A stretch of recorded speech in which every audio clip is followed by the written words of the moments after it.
What's going on, everybody? I am Perry White. I'm the host of the Jaguar Journal. I want to make sure that you guys tune in live each and every Saturday morning from 7 a.m. to 9 a.m. on 107.3 FM. We also have our affiliates in Alexandria, Louisiana, as well as down in New Orleans. And if you're not able to catch us on radio live, you can subscribe to our YouTube channel as well as follow us on Facebook. It's the Jaguar Journal.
Opinionated, outspoken, informative. The Jaguar Journal.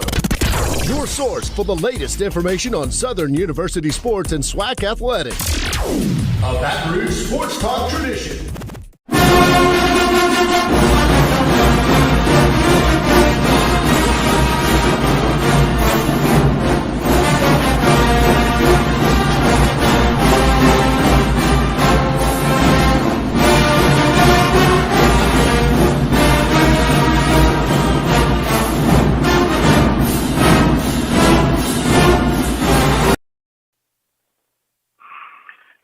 Bright and early on a Saturday morning, it is the Jaguar Journal. I am Perry White. Good morning to everybody out there listening and watching and every other way that you'll be able to keep up with us. Everybody on 107.3 FM across the Baton Rouge capital city area. Good morning to you. Glad for you to join us and everybody watching on our YouTube channel. Hit that subscribe button. Everybody on our Facebook Live. Glad to have you guys with us. Woo, it is bright, it is early, and guess what? There's another football game to be played today, and I hope you guys have recovered well from last week's homecoming as Southern and Alcorn hit the gridiron for the Battle of SWAC West, first place in SWAC West, and what a battle it was. Hell of a game it was, and let me tell you before we even get to the game, and I'll get to the game a little bit later for sure, this homecoming for Southern University last weekend, 2024, was an epic one. It is one that I think will go down in the record book. It will be one that people will be talking about for 50 years from now about how big the 2024 homecoming was, and in so many different ways. One, from just the traffic, from the good times, the amount of people, just the sheer number of people. Had to be 100,000 plus people on the campus of Southern University last week. It was the biggest crowd I've ever seen in my entire life. So I hope you guys have had a good morning. I know a lot of people, it took some days. Now, some of us who've gotten a little older, some of the listeners and the people that's paying attention that's a little older than me, I know it took you a few days to shake back, right? It took you a few days to shake back just from all of the festivities of the weekend, all the way through Sunday. There was so much going on. There was so many people on the yard. There was a lot to do and a lot to get into, man. And I had a good time. I had a really good time, and I hope you did as well. We had a great show last week. Chancellor Pierre was able to come on and welcome everybody back home to the Bluff at Southern University. How about Carlton Jones Jr. Coming on? He's the National Alumni Federation president, coming on, being able to welcome all the alumni and friends as well to the campus and give you an idea of where to go, what to do. My man Rodney Kirshner coming on. He tried to give us some type of idea of the traffic and the updates, but once again, that was the reason with having him on here, because I knew the traffic was going to be what it was, especially getting into campus. I was in traffic at 6 o'clock last week. 6 a.m. last week, and just imagine traffic from that point, then with the parade, and then having to get into it after that once the cleanup and everything opened back up. And then Kevin Baptiste coming on talking, Charles Edmond, my man, talking about Alcorn, gave us the breakdown and the rundown of what who the Braves were, what they looked like, and what they were going to do.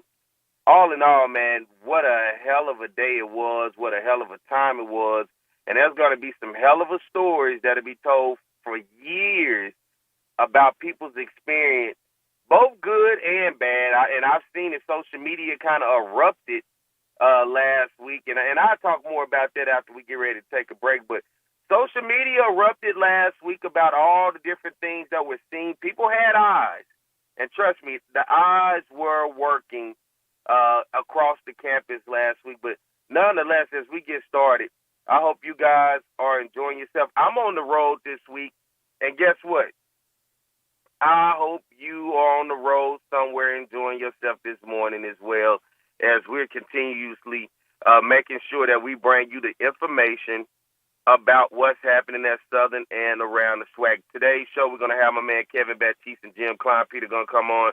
We're going to break down today's game, Southern versus FAMU. I'm going to give you a recap of what happened around the SWAC, and then we'll look ahead at the SWAC this week, because things are shifting, starting to come into place, and it's time to put the pieces together, because I'm also going to give you guys a breakdown and a rundown of how the SWAC standings work, because I had a conversation with someone this week who thinks Southern only has to win those SWAC West games, that the games against the Eastern teams may not affect them. But I'm going to give you the full rundown to make sure that you guys understand what's at stake for the SWAC teams as they move forward. And so before I do that, we got to pay some bills and take a break. So, Mike, hook me up back at the studio. Let's take a break, and we'll be right back, guys. Stay tuned. More to Jaguar Journal. Danny Johnson, first and foremost, outstanding young man, great character, great young man. Can't say enough about him.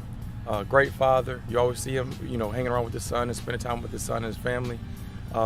As a player, I can't say enough about him. He has all the athletic ability that you would want in a kid with playing corner, the footwork, speed, all the intangibles.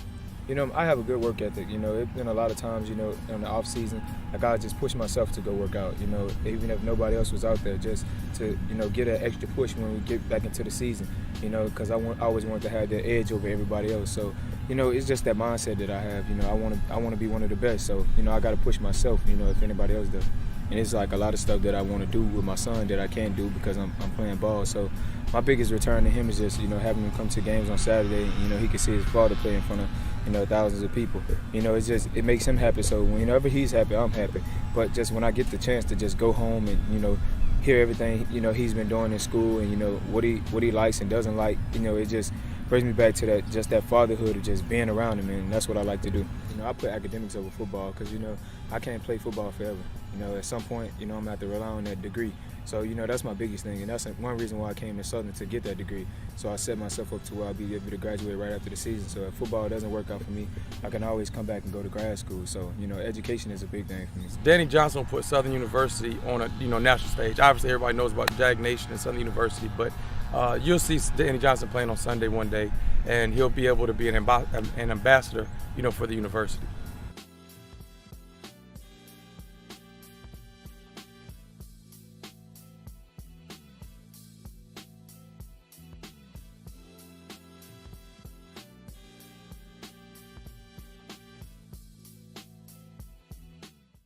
What's going on, everybody? I am Perry White. I'm the host of the Jaguar Journal. I want to make sure that you guys tune in live each and every Saturday morning from 7 a.m. to 9 a.m. on 107.3 FM. We also have our affiliates in Alexandria, Louisiana, as well as down in New Orleans. And if you're not able to catch us on radio live, you can subscribe to our YouTube channel as well as follow us on Facebook. It's the Jaguar Journal.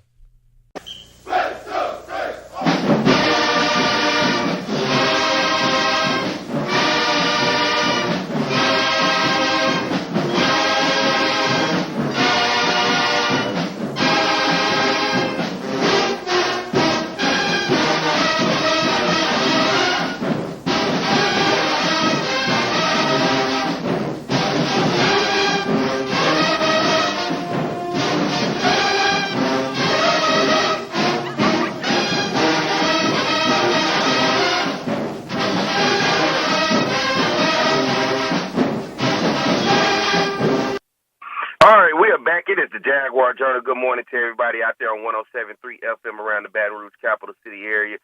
Waking up, turning your radios on, and being able to listen to my voice here on the Jaguar Journal. I'm Perry White. Glad to have you guys with us this morning.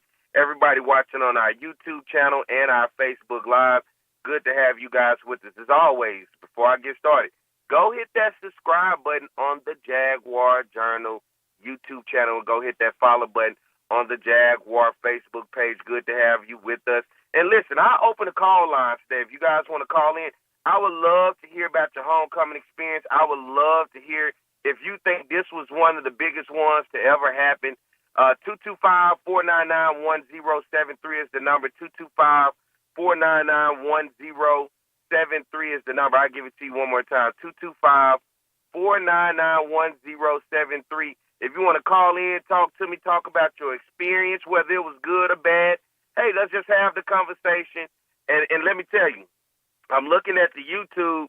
Chris, if you out there, if you're listening this morning, if you have recovered from homecoming, the people want to hear your commentary in terms of your experience from homecoming with Southern versus Alcorn. And listen, as big as the crowd was, I think even bigger what created it was the matchup between Southern and Alcorn, because what was at stake? Both teams came into the ball game undefeated, first place in the SWAC West, and it was an opportunity for two teams to read on the gridiron and figure out who's going to take the reins and move forward as still being undefeated and holding down the SWAC West. This was an interesting matchup, and I think what we saw, because the past couple years we've seen Southern Homecoming has been against Division II. What was it, Lincoln and some other schools, some smaller schools, right, that does not quite generate the interest. Homecoming, one thing about it, is going to always generate people to come back and have a good time. There's a lure about homecoming around HBCUs, and I don't care where you go in the country. Homecoming is what it is, and it's typically everybody's biggest game of the year at home. It is the most attended game at home, and I'm not speaking of the classics. I know the classics have the big numbers, but when you speak of homecoming, that would in itself have people planning for next year's homecoming after this one. And most importantly for me, it was the matchup. It was the matchup with Southern and Alcorn, and I think the interest, and I believe the interest that I saw of the people coming into town and everybody seeing what this matchup was able to create is what generated the interest. Now, if Southern wants to move forward, Jaguars, administrators, if you're listening to me, if you want this type of experience, you then have to continue to schedule opponents for Southern University football for this type of atmosphere, for that type of bringing everybody back, because everybody came back, right? Next year's schedule, hey, plenty of options for Southern. Could you imagine a Southern FAMU homecoming in Baton Rouge next year? And I'm just throwing this out there. That may not be the case. I don't know. I don't know anything about next year's schedule at all. But could you just imagine Southern's opponents today, Florida A&M, if Southern and FAMU played next year for homecoming? We thought this Southern versus Alcorn game was big. Could you imagine that? Let's go to the phone lines. We got Chuck on the line. Good morning, Chuck. Good morning, Perry. How you doing, brother? I hope all is well with you. I see you're on the road, and I was calling. I wasn't at Southern's homecoming. I was at my parents' side were at Grammy's homecoming. But you know what? I kept up with what was going on down there with my phone, and see what was going on, and I can tell right away how you all have made a turnaround with your football team. I was looking at it, and like things are kind of picking up for you all, and looking at how things are shaping up in the SWAC West. We were watching, UAPB. I'm gonna tell you, don't let that record fool you. But UAPB is no slouch. Those young men are tough. Mekhi Higgins, Javante Gibson, and that running back B.J. Carey, number 24. Like I said, anything could occur. And then when I saw what you all did at Alcorn, I said, hey, and I looked at it when Grambling played. Grambling had business losing to him. And, it came down to coaching. Cedric Thomas just out-coached Mickey Joseph. And And I'm looking at it. It looked like Terrence Graves and his staff are getting it together for you all. And I'm gonna tell you this. I did get a chance to watch the replay of the off-script broadcast that you did, the pregame. And man, I was falling out laughing the whole time. I enjoyed watching it. I think that broadcast was a synopsis, just a quick review of what everything was that weekend. And for you, you were up at Grambling. It was Grambling's homecoming last week against UAPB. Talk to me of Grambling. What was that environment like up there last week?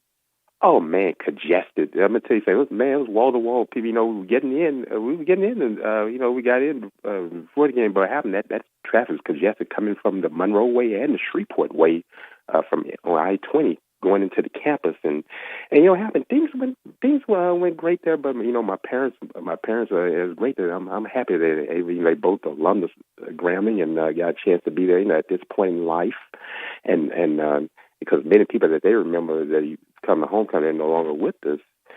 But there were some of my dad's band brothers. One of his band brothers from Edgard, Louisiana, played in the band. They went Super Bowl I together. They were in the band that went Grambling and the University of Arizona in Super Bowl I in 1967. You got a chance to meet up with him. But what happened? You were always going to have any homecoming. We were trying to get out of there. It was just trying to get vehicles trying to get through. People out there just blocking the way and laying the horn trying to get people out. And that happened just not just Grambling, but anywhere. People that don't mean you well, they're out there drinking and doing everything else, and just trying to get it. We finally got it off that campus to get on back to Monroe. What happened is there was some disorder, and that happens at all these schools. There are those, and it's not the students. It's just these people who didn't go there just want to come in and start trouble. There's nothing wrong. It's great that those from outside are coming in, but just be on your best behavior. Yeah, I understand. With homecoming, it's not just about the alums. Although when you graduate from an institution and you're visiting with family and friends or someone who graduated from the institution, it brings all type of people out, man. Whether they attended the university or you have people who go around and just say, man, let's go see what this homecoming looks like. But, hey, I want to go see what this homecoming. Everybody has the unique experience of saying homecoming is a big game for them on their campus. And every school believes their homecoming is the best one out there. And that's what's always an interesting conversation. When you get, what are the top homecomings out there, right? And Jay Walker does it all the time on his broadcast when he says, give me 5. And he'll go through giving the top 5 homecomings. And we've heard it in the past, right? North Carolina A&T. We've heard it in the past, Howard. I've heard even Prairie View, whose Prairie View's homecoming is today. Jackson State's homecoming is next week. Grambling's was last week. Pine Bluff is today. Alcorn's was 2 weeks ago. But let me tell you something. Yeah. Each homecoming, I believe, has something unique about it that makes it different.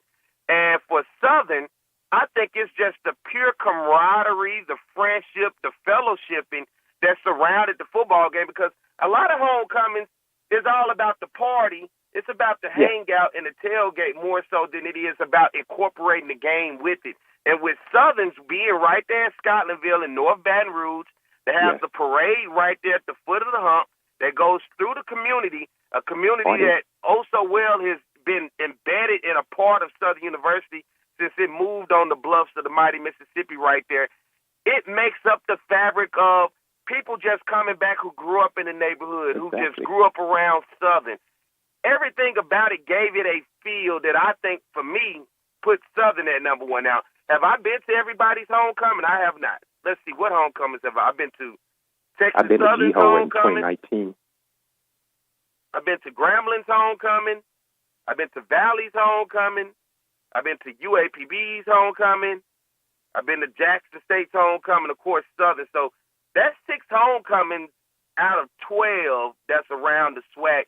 And I've yet to make my way over to MEAC country to those games. But nonetheless, for me, I'm going to be a part of those where everybody say our homecoming is the best.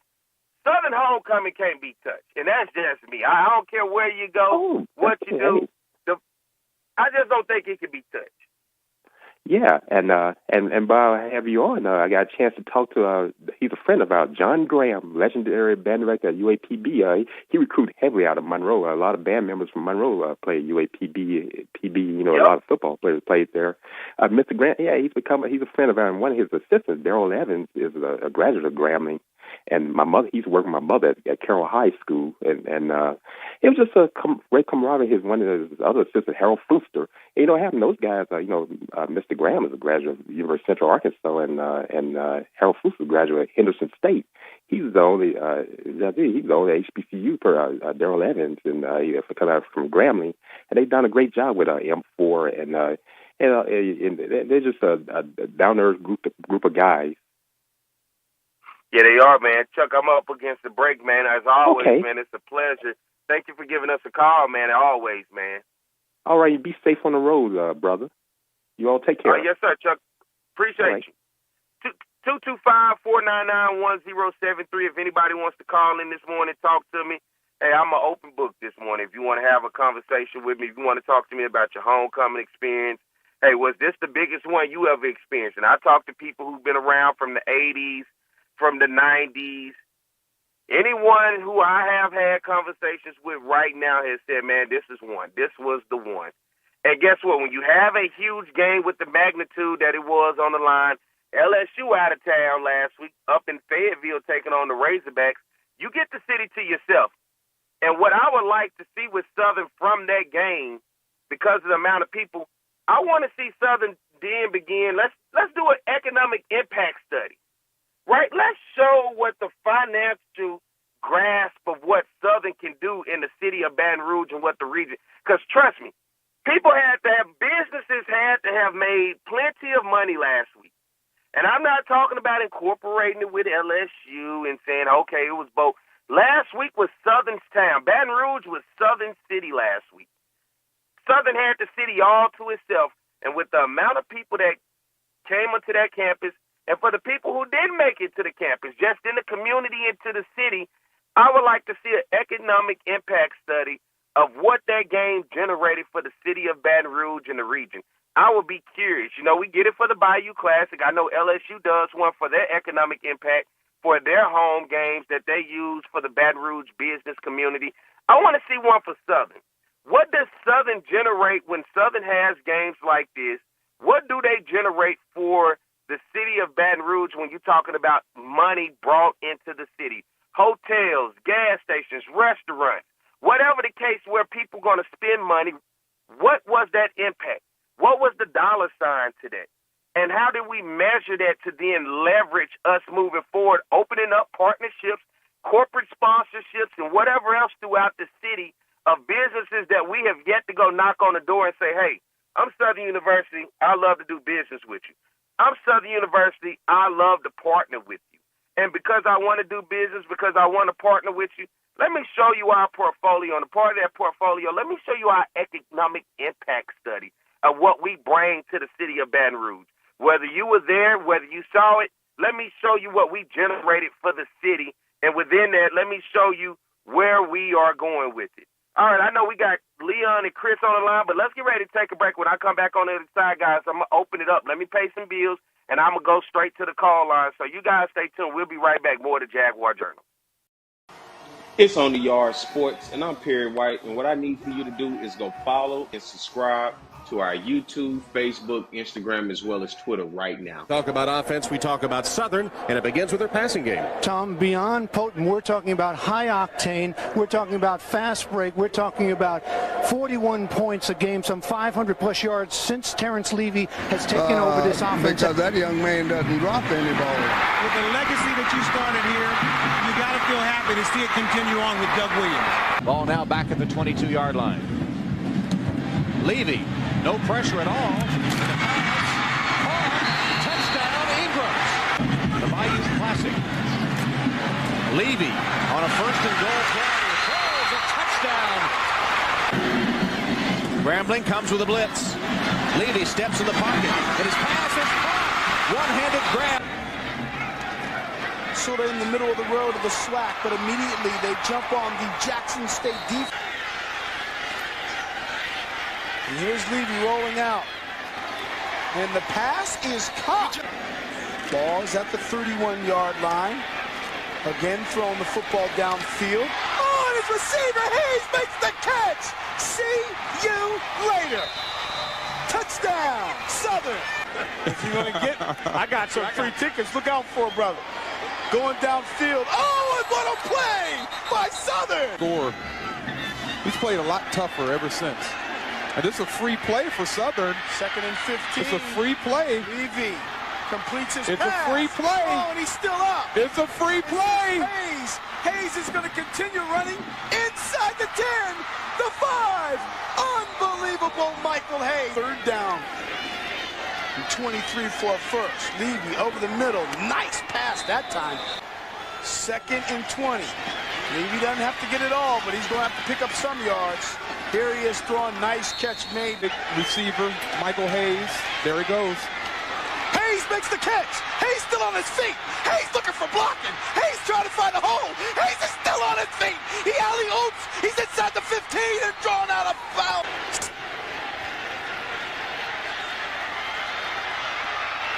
Touchdown. Backfield.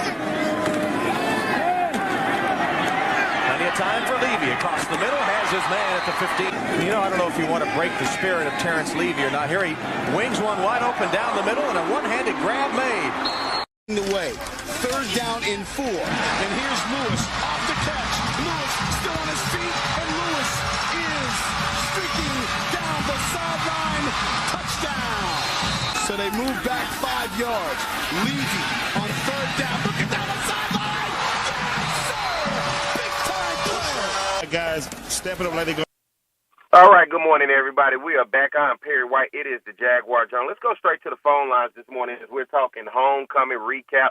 Let's go to Leon. Leon, good morning. How are you? Good morning. How you doing, man? Good morning. Yeah, this is Dion. Dion Webb. How you doing, man? Oh, Dion. Excuse me. I'm sorry, Dion. Man, I tell you, you probably can still hear. I'm still tired from homecoming, man. When I tell you, man, because we season book holders, me and my daddy Henry, and we've been for years, man. We had our tailgate spot every home game right there on the nurses' line by the Tony Clayton thing. And when I tell you, brother, man, I don't think we could top it. I really don't think we could top ourselves. I mean, it was epic, man. It was epic. I couldn't do nothing but getting back to the trailer where my golf cart was and just sleep. I couldn't do nothing. It was epic. Let me ask you this, Dion. How long have you been attending Southern homecomings? Southern games, I know, but just homecomings that you can remember, your first homecoming and looking around and up into this year, which homecoming did you think was the biggest for you? I've been doing this for at least the past 13 years. And I got to say, this one was the best. I got to say it. I don't care, when Jackson State come in town, we come out. No. This here beats everything I ever seen on Southern campus. And when I say the nation was in there, and even in the game, if we can do this every home game, oh, man. It'll be, and you know what's even bigger? I think now Southern fans, and this is what we've been wanting, think of the idea of a SWAC championship game in Baton Rouge. And imagine if it wasn't even just home, we just come back to SWAC championship game, and if it was Southern and Jackson in Baton Rouge for a SWAC championship game. Oh, no, that might top it right there. That would be epic, man. And I was just so proud, man, because honestly, that the team fed off us. Man, I mean, really, and me and my dad talk about this, man. We were so proud the way the offensive line played. They was opening them up. They played the game. They controlled the line of scrimmage. But, man, just to see the people people we didn't even know, man, coming by, just eating, because we feed everybody. Man, it's just like a big family, man. Like a big old family out there. And it was beautiful, man. Well, Dion, man, I'm glad you guys enjoyed yourself, man. Thank you for the call, man. And as always, love you and appreciate you for the support, too, man. Just tuning in bright and early on a Saturday. All right. Thank you, my brother. All right. Let's go to the phone lines, of course. We got Chris. Chris, good morning.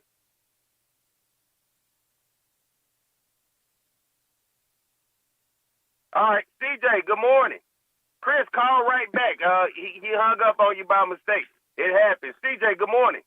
Hey, good morning, Perry. How you doing? You got a great start this morning. Everything is whiffling along pretty good. But look, that it's not going to be a repeat of that type of atmosphere or that type of event at Southern or any HBCU, period, because it was just once in a lifetime. But it happened at Southern University. You know, it's like they say, with the S on our chest, we make ourselves super all the time. But, Perry, this is one of the things that I think we need to take advantage of, and we need to let the university know, too. They're not taking advantage of things that can really help our university. And we got things that's getting ready to be, that has been passed by the legislature that's going to be putting new construction on our campus. We need to start showing pictures of all the new colleges, business are going to have a new building. We're going to have a law center working. They got other things in the athletic department getting ready to take place. We need to show pictures of these things to let the people know how their money is working for them at Southern University. At halftime, Perry, no other HBCU in the world can do what Southern did at halftime. Not only did the band did an outstanding performance, but the foundation came up and gave Southern University a $20 million check. $20 million, Perry. These are things that don't happen nowhere else but at Southern University. So that's why I say the university don't take advantage of the opportunities that's hitting them right in the face. They should be on this show every week promoting Southern University as relates to recruiting, retainment, and all the other things that need to be talking about as to what is going on Southern campus. They're not doing it. They're falling flat on their face. Thank you, guys. Have a great show. All right. Thank you, CJ. Mike, was we able to get Chris back on? All right, Chris, let's go back to the phone lines, my man. Chris, good morning, Chris. What's going on, Perry? How you doing? Doing good, man. Good to hear your voice this weekend.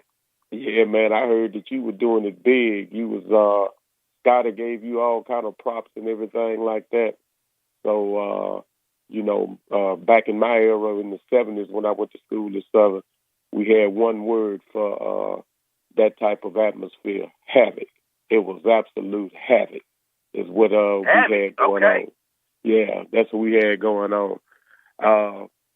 I got to say this homecoming was outstanding. You know, homecoming holds a special place with me. That's where I met my wife at in the homecoming parade 43 years ago. So it was outstanding. But I got to admit, you know, back in 1974 when we played Jackson State with Walter Payton, Jackie Slater, Vernon Perry, Robert Bazille, we actually had the funerals back in them days, Perry, where we actually would have a funeral showing Walter Payton in the casket.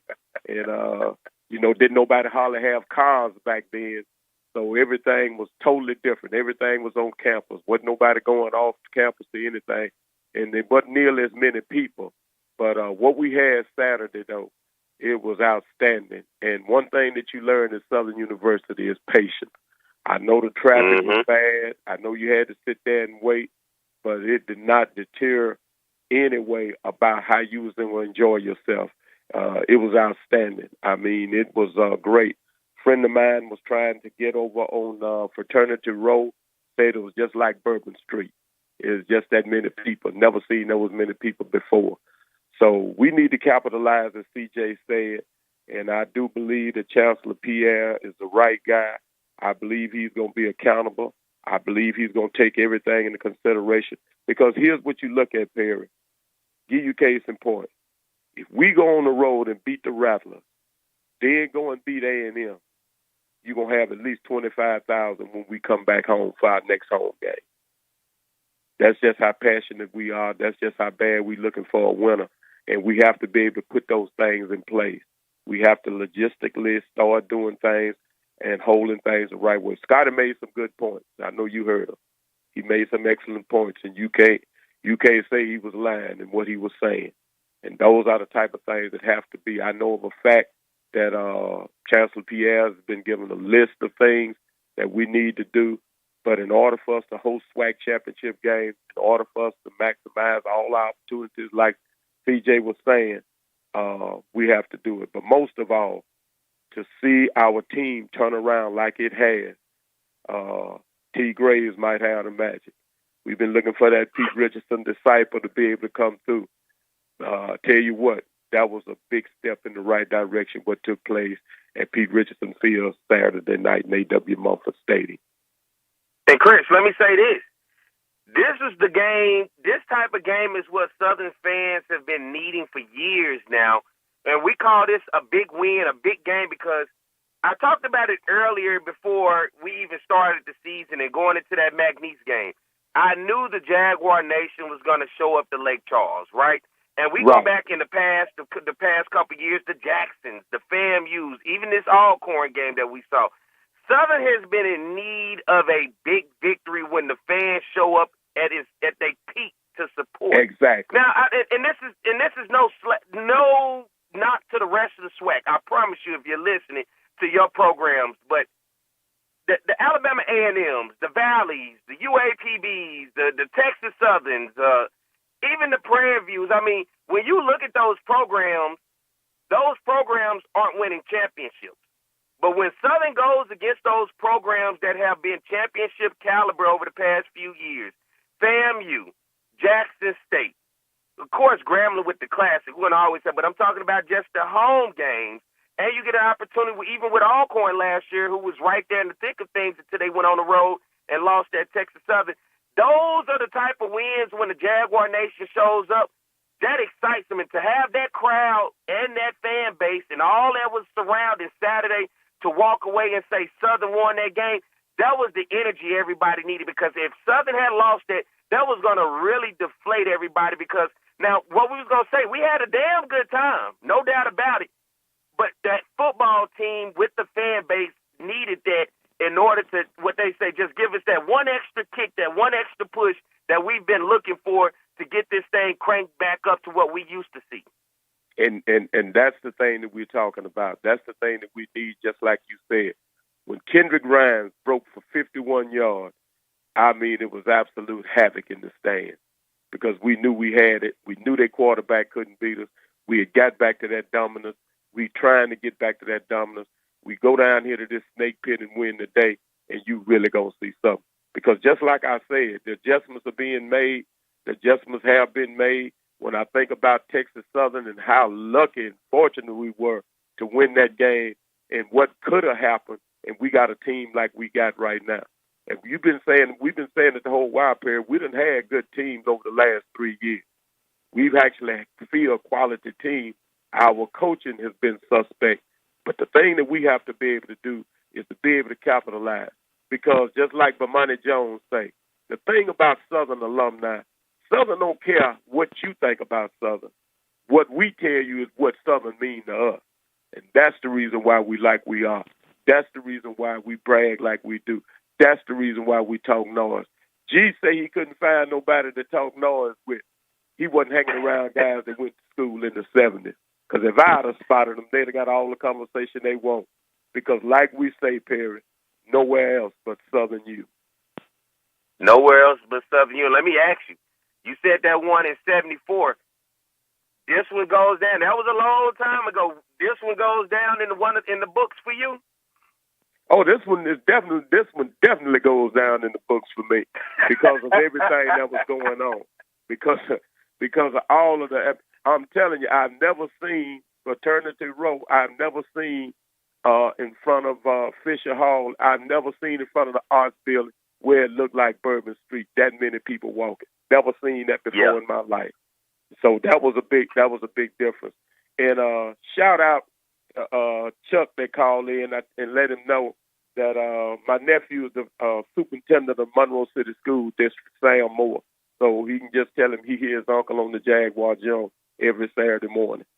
Appreciate you, Perry, and all that you do, man. Chris, thank you, man. Always, man. Glad that you called in, shared your thoughts, man. I appreciate you, man. I hope we sound like you had a great homecoming, man. And let's, as we put our thoughts together that these Jags get this victory today at FAMU, because once again, this is another big game. Because as Southern, we like championship caliber sports, championship caliber teams. And when you get a team that's able to compete on championship caliber measurement, That's what the fan base, that's when we stick our chest out a little bit better, a little bit bigger with that S on it, because that's what has created the notion of the Jaguar Nation of showing up to People's Stadium and showing up to ours, because we knew at the end of the day that a championship was always on the line once the season came to an end. Perry, we the SWAC's worst nightmare. Every school in the SWAC is hoping we stay down. Every school in the SWAC hoping we don't win a championship. Because if you ever let the Fighting Jaguars get up off the deck, what are we going to do with those arrogant so-and-so? Because like I say, when we was on that 26-game SWAC winning streak with Coach Richardson, we walked in the stadium letting them know you got zero chance. So, therefore, we trying to get back to that level. And Terrence Graves was there for us. The players that was there for us. So we got that understanding, and that's what we're striving toward. And we'll see how much we've grown down in Bragg today. That's going to be the telltale sign. Thank you, Chris, for the call, man. Love you. Appreciate the support that you always give. All right, everybody, let's get ready to take a break. We'll come back on the other side. I'm going to talk about the game day, just the game itself and all of the excitement, the atmosphere within itself, man. We'll talk about it, so y'all stay tuned. I'll be right back. More of the Jaguar Journal. It's On the Yard Sports, and I'm Perry White, and what I need for you to do is go follow and subscribe to our YouTube, Facebook, Instagram, as well as Twitter right now. T.R. Ricks is a fifth-year senior who's getting his first chance to drive the train that Bob talked about. And right now, he's driving it quite well because the Southern Jaguars are kicking butt in the SWAC conference. As Bob mentioned, 6-0 overall in the SWAC, and T.R. Ricks has played so well. Over 2,000 yards passing. In the last 3 games running the football, he's been over 100 yards on the ground. The respect factor that he gets from his teammates is incredible. As a fifth-year senior who's never started, they elected him captain. And the numbers he has put up are represented on your screen. 27 total touchdowns on the offense, a pass percentage of nearly 60%. He could be the SWAC Player of the Year on the offensive side. And they're going to get a huge dose of the best offensive player in the SWAC, and that being Thomas Ricks. Yeah, what Thomas Ricks has found a way to do is just beat defenses either with his arm, with his feet, or with his leadership capabilities, finding a way to win the games late with fourth-quarter comebacks. He showed versatility and athleticism. He's a tremendous athlete that knows how to win, most importantly. Really is a leader both on and off the field. I just think it has come to a maturity level. I have a 4-year-old son, and, when he was born, I had to grow up fast, and, just staying in school and practicing every day, trying to get better every day, just so he can have a better future. It's just been my inspiration. So, I just think that's my motor that drives me and, keeps me in the game. His 4-year-old son, Collier, has not missed a game this season. They throw the football around in Rick's dorm room at Southern, and he says it's great playing football with Collier. 1st and 10. Ricks. He's got Vernon. Vernon makes the catch at the 45. They can run the entire offense with all those guys in the game. Ricks to Vernon. 1st down. Holmes in the backfield. Ricks. 1st down.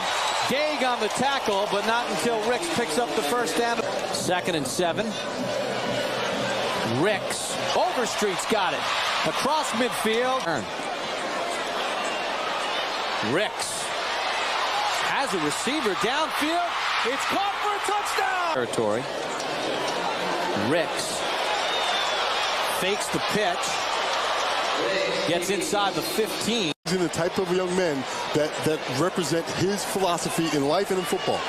Ricks in a shotgun. He's going to run it out to the 10. And 2nd and 11 after the holding penalty. Sidearm toss. And a nice catch. Ricks on the 1st and 10. Little draw play. Takes it outside. He's got the 1st down. But Ricks going to take it up. All right, good morning, everybody. I am Perry White. It is the Jaguar Journal. Good to have you guys with us. I like the energy this morning as we're talking about and recapping homecoming. It was a great time. It was festive. It was one of the biggest. This one will go down in the books. I'm glad to have been there. I'm glad to have been a part of it. If you missed it, listen, there's nothing we can do to recreate it for you. I promise you. It's just the videos, the pictures don't do it any justice. But I know a lot of people complained about the traffic, right? 2-3 hours sitting in traffic to get to A to B to C, trying to make your way onto the campus. Listen, you got to plan better. That's all I got for you. Now, I don't think anybody expected the type of crowd and the flow that we were going to get to come onto that campus. But come on, people. We've homecoming enough to know, and I heard this from a lot of people, man, I'm going to get up there about 1 o'clock. I'll get up there about 2. I'll get up there about 3. It's homecoming. What do you expect? Properly playing. Hey, listen, if you don't want to be up there all day, your best bet is to just camp out in your car. Get your butt on that campus. I knew better. Although I do this show, I did the show from on campus. I was in traffic at 5:30, 6 o'clock, trying to make my way. And once I got parked, that was it. There was nothing else, nothing more. I'm not waiting on anybody. I'm not doing anything. What you got for me, Mike? Okay, nothing. Okay, I heard you. Bless you. But even Mike, you were there. What was your experience like, man? You had made it. You had an opportunity to see it. Yeah, so when I went, I was actually in traffic because I had to wait on my sister and her friend. So we left the house at like 1. And keep in mind, I live 15 minutes away from Southern. It was a 4-hour drive. Woo! And I mean, other than that, I stopped. I probably parked around 5:30, so I just went straight to the game. I passed everybody, said my highs, but other than that, I just saw the game. We had Mike in the building. Y'all probably saw him, didn't even know Mike was there. He was Southern down. I'm going to tell you, Mike was Southern down. And I saw you, Mike. It was a blur. I saw you, then you kind of moved around. You was in your own, doing your own thing, and, hey, I was in my own world. Because the game was 6 o'clock, man. I had all day in me. Let me put it like that. If that makes sense to y'all, if you're picking up what I'm putting down, I had all day in me. And then when I got to the game, all day caught up to me. And I was good.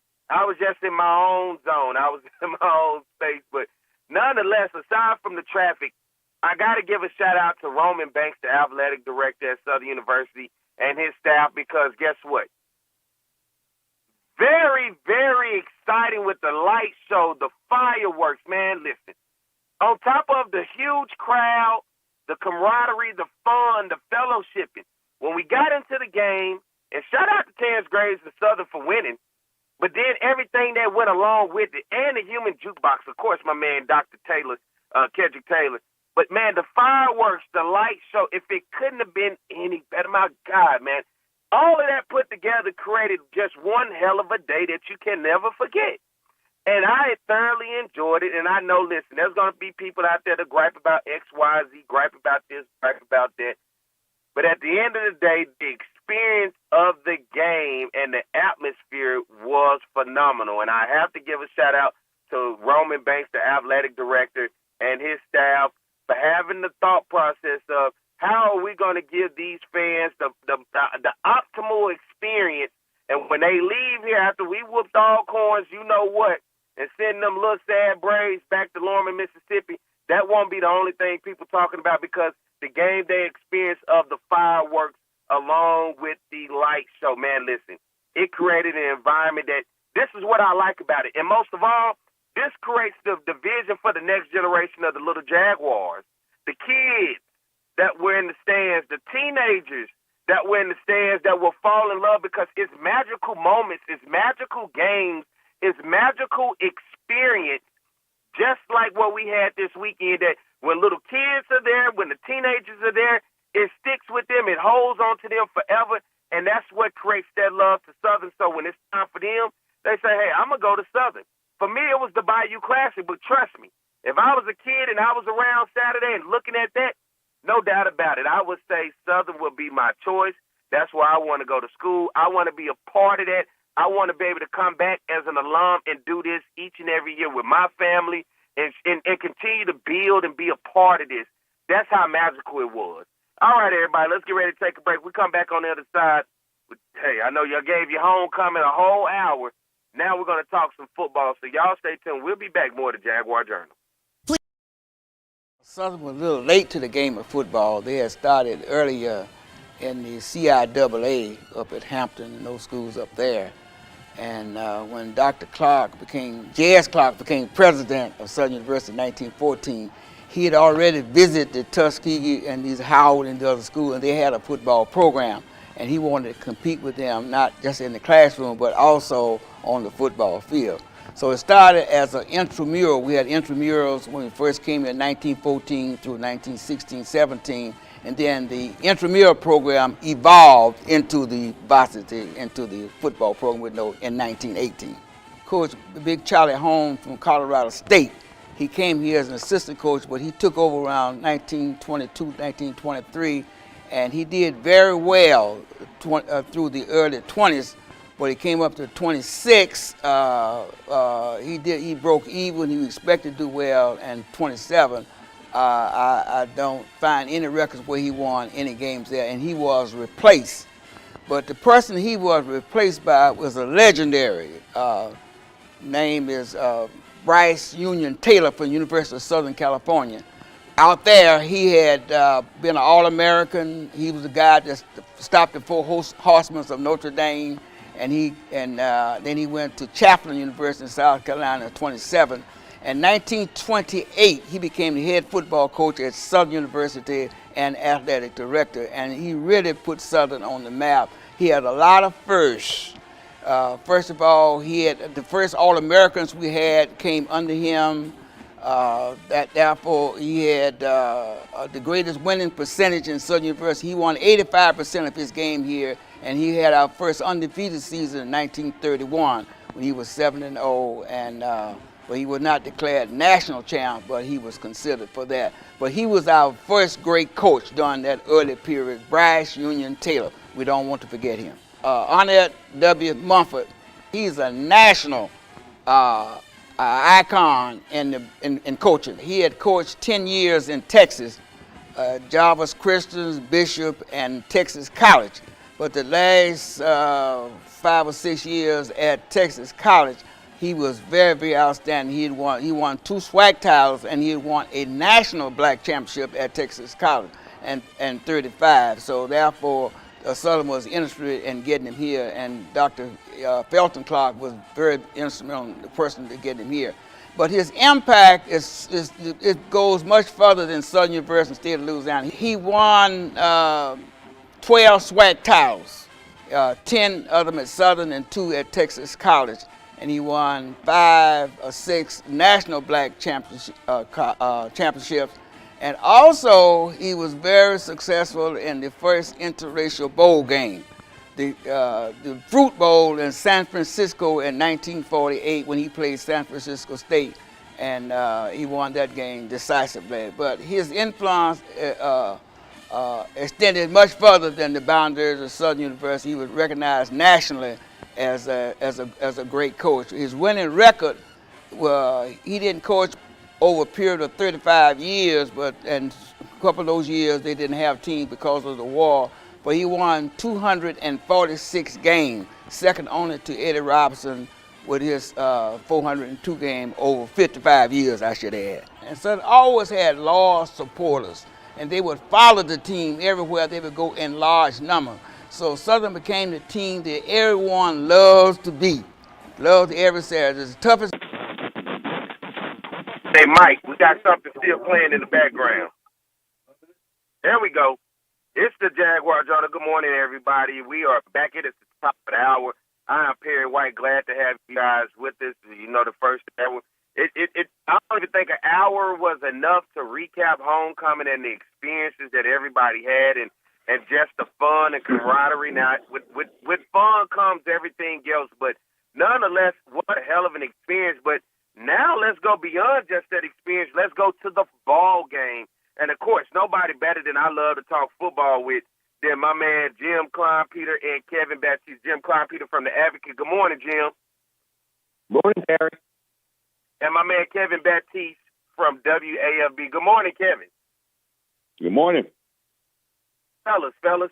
What a hell of a week it was for Southern to get in there and get a victory. The SWAC West was on the line, and ball was played. Some good football was played between two teams who know each other very well. Just 2 hours distance on Highway 61 between both these programs. And listen, surprised, and I will say, I was surprised by the way Southern played in this ball game by taking it over and winning it when it mattered most. And let's break down this game, folks, as we talk about this game. Southern in this ball game, 19 first downs, 9 of 18 on third down conversions. Southern on fourth downs, 1 of 3. Southern able to put up 436 total yards of offense on this Alcorn defense, 141 in the air. And guess what, people? We finally saw the run game click the way that we have been wanting to see it all year. 295 yards on the ground for the Jaguars in this ball game against this Alcorn defense. 1 turnover for Southern in this one by way of fumble. On the other side, for Alcorn State, 16 first downs. They went 3 of 11 on third downs, 1 of 2 on fourth downs. 290 yards of total offense. Alcorn struggled trying to pass the ball. This is the area you would have thought Southern. Alcorn really struggled. 76 total passing yards, ladies and gentlemen, for Alcorn in this one. 214 on the ground, 3 turnovers in this ball game, 2 by way of fumble, and 1 was an interception for Alcorn in this one. Xavier Vaughn, Alcorn's quarterback, tough day, 10 of 21, 76 yards, and an interception. He also had 15 carries for 55 yards and a touchdown. Mind you, coming into this game as the quarterback, he was Alcorn's leading rusher coming into this one. Tavarius Griffin, 1 carry for 64 yards for a touchdown. We saw him bust that one up the gut. Nobody was around, and he took off. Noah Biden on the other side, 13 of 22, 141 yards passing, and a touchdown. Here we go. This is the area where we've known Southern for being Southern, and we finally saw Southern be Southern by running the ball. Kendrick Grimes, 17 carries, 133 yards, and a touchdown. He was averaging almost 8 yards a carry. Then Kobe Dillon, 15 carries, knocking at the door of the century mark for 91 yards, averaging 6 yards a carry in this one. How about Noah Biden getting it done? With airborne in this one for a touchdown, 4 carries for 38 yards, and a touchdown as well. C.J. Russell, 7 carries for 26 yards, and Southern finds a way to close it out in the fourth quarter, forcing a fumble, getting the ball back, and then Kendrick Grimes basically putting an exclamation mark on this one, busting a run wide open and finding the end zone. And Kevin, I'll start with you, man. You went viral about what you said about this game, about how Southern's O-line and how Southern offense basically lined Alcorn up and say, hey, we're going to take you behind the shed. Yeah, man. I got some jokes at my station whenever I got back on Saturday. And they was like, "Hey, man, don't you be cursing on air." I'm like, "Come on, guys." I mean, ASS. I mean, I think we can get away with that one. But you can say it here if you want, real quick. hey, Southern put their hands in the dirt and just said, "Hey, we're just gonna kick y'all ass up and down the field." But but anyway, that's exactly what happened, Kevin. Hey, that's exactly what happened. I criticize. I have to criticize, and I'm gonna give credit when credit is due. And Southern's offensive line, they did the thing in that game last week. I mean, we've come a long way from my comments after the Jackson State game when I said they couldn't block anybody on Facebook, and they, like you said, they just took all.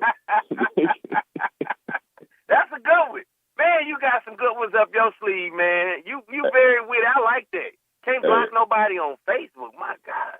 Hey, like I said, that was then. This is now. They took those boys to the woodshed, bro. And I know that had to be a big confidence builder for this offensive line. Juan Gonzalez, he mentioned it at the presser last Tuesday. I mean, he felt like that unit wasn't really together. They really had to finally get together more after practice, really buy more, and get some camaraderie going. And it was on full display against Alcorn. Like in that second half, they basically said, "Okay, forget the passing. We know our passing offense is going anywhere. Let's just really, get down and just, do what we do, and let's just run it down their throats." And that's exactly what they did. And it just had to be just great all around for the offensive line, running backs, the coaching staff, everything. And if Southern can take that performance and just pack it with them the rest of the season, I mean, the sky's the limit for this team. Hey, Jim, let's talk about this offensive line because I think between all three of us, fellas, we know we've been talking about this offensive line from day one. What are they doing different, Jim, and Coach Damon Nivens in this offensive as the offensive line coach? I know Coach Terrence Graves and Mark Fredericks got with him and said, hey, we're going to mix some things up. What are they doing different to now start to find success at this point in the season, Jim, with mixing that offensive line up? Well, I think they found a combination that works now, and it's really kind of strange because you think about a team that has experience, and experience counts for so much. But what they've got now is they took out of the lineup a returning starter, a guy that started for 2 years. They took him out at center, and they put in a junior there, and then they took a redshirt freshman and a true freshman, and they replaced 2 more juniors. And I don't know what it is about these 3 guys. Maybe they take direction and coaching better in practice, and maybe they understand the concepts, or maybe they understand how to work better within the framework of the 5-player offensive line. But this is 2 games in a row that this combination has worked pretty well. I mean, I thought they ran the ball. They ran the ball better than it looked like they did against Texas Southern, and then they really busted out this week. Now I'm gonna point out something the Alcorn coach said after the game. Cedric Thomas said they had some injuries on their front line, on their defensive front. Some guys that weren't in the game in the fourth quarter that maybe had something to do with Southern piling up almost 300 yards.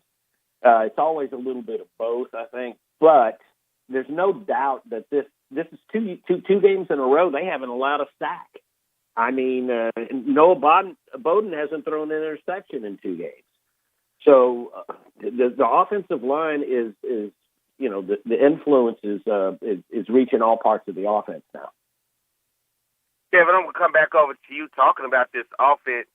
And as Jim alluded to, the offensive line not giving up a sack. Noah Biden not giving up the turnovers like he did. And I think just like many people, we all was like, hey, it's probably time for Noah Biden to hang it up. But Noah Biden has stayed the course.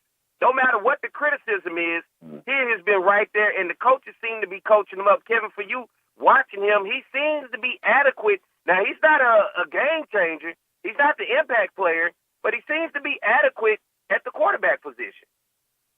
Hey, he was a headstrong kid, man. He is there. He's mentally tough. I mean, I remember, early in the season when he was, forcing those throws, especially in that McNeese game whenever he threw that interception in the second quarter, and and Terrence Graves really got on him for that, and the following Tuesday he stepped to the podium and said, man, that's just a throw I can't make. That was on me, and I just can't do that. And he continued to have his struggles a few games afterwards, but I guess he just finally realized that, hey, dude, I don't have to go out there and make the big throw. I don't have to make the big play. I have our main focus is to run the ball. That's what's going to get us to the promised land. I think finally he settled in and realized now that his offensive line, his running game is getting comfortable, that I can let them do them, and whenever my time will come, then I'll make the throw. And I think you really seen that play out in the game last week whenever the running game was having success moving the ball down the field, and then he runs a little RPO and he hits the Travion Brown down the seam for that long touchdown. You feel like whenever his time will come, that's whenever he can make the throw. And I think he's finally settled into what his role is now. Jim, let's look at that running back room, right? The two-headed monster has been Kendrick Grimes and Kobe Dillon. We talked about it. We've been waiting on the breakthrough. The breakthrough finally happened, and it couldn't have happened against a better opponent of quality when you're talking about what was on the line. For you to see Kendrick Grimes and Kobe Dillon finally break through and do what we've always thought they could do, and that's be dominant in the run game, and Southern sticking to the run and giving both of these guys, you're talking about 17 carries and 15 carries between both these guys. That's 32 carries, both these guys. That's committing to the run. Yeah, and their success is always attached to the offensive line. I mean, you're not going to go anywhere at the offensive line. And I'm going to point out something I remember seeing in the opener. There were 2 occasions where 2 offensive linemen collided with each other, going in opposite directions, and that told me right there this line is going to need some work. But Coach Terrence Graves also was critiquing his running backs. He said they weren't making good cuts early in the season. They weren't making the right cut. Sometimes that has something to do with, the offensive lineman being out of position or not getting far enough over or getting on the wrong, being on the wrong man. And these guys are experienced running backs. I mean, Rhymes, this is his third season at Southern, and same with Kobe Dillon. They've had lots of chances. They can read a well-blocked play. They know how to read a well-blocked play. So if you're committing to those guys, and C.J. Russell ain't half bad either if he can hold on to the football a little bit. I think he's had a couple of fumbles this year. But they've got, there's nothing wrong with the running backs on this team. They've got experience and they've got talent. Yeah, they do, and it was a pleasure to watch them finally get the fruits of their labors. They've been working hard. Kobe Dillon, I tell people all the time, when you see him on the sideline, he's one of those guys, he's so psyched out, I think at the end of the game, somebody got to slap him and say, hey, man, the game is over. Like, get back to reality, because he really psychs himself out to be a hard runner for Southern. And Kendrick Grimes just brings a certain excitement about himself. And you see it in his celebration, his touchdown celebration. Both these guys are hard-nosed runners for Southern. Now, they're not the big power back. They're more the elusive backs. And I've had conversations with Kendrick Grimes. He compares himself more to the Alvin Kamara-type running backs that we see at a National Football League, the more elusive, out of the backfield. You can toss it out to him. Because Kendrick Grimes, nonetheless, has hands, too. He can catch that thing if he needs to and be able to make moves. Hey, fellas, can you hold on with me one time as we take a break and then we come back? Yes, sir. Yes, sir. All right, let's get ready to take a break, pay some bills. We'll come back and continue the conversations, everybody. Stay tuned. More to Jaguar Journal. Darius Skelton has really had this wave of momentum for Southern. Yeah, first-year player in this program. I love his decision-making. He makes quick decisions, particularly when running the run-pass option game. That's his specialty. He's been an impact for this offense since he took over as starting quarterback. Well, Darius Skelton is a dual-threat quarterback. He can throw the football. He's very good at throwing the ball down the field. We're going to work on this spring those intermediate passes, but down the field, he's one of the better down the field passes that I've seen. Play action, Skelton going for it all, has a man, and hauling it in is Hunter Register. And then when you talk about running ability, he has running back capabilities. He can go the distance. He has the speed to go the distance. He has the power, and he has the vision. And I think when you put that with a dual threat quarterback, I think he's the reason why we're so happy about this coming season. Skelton feeling the pressure. Skelton eludes a couple of tacklers. He's still on his feet. Oh my! Little shake and bake juke move, baby. Being a quarterback, man, it's not easy at all. It was hard being here and having the expectations to be the starter and not being the starter.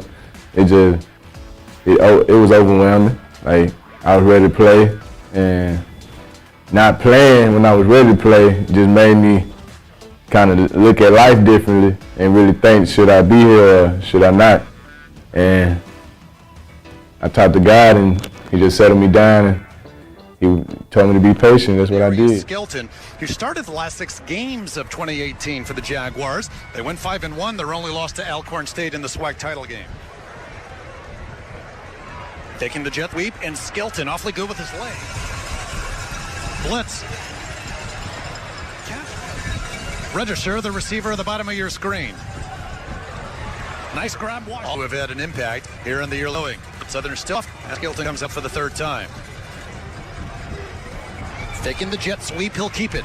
A good lead block as he cuts it to the outside.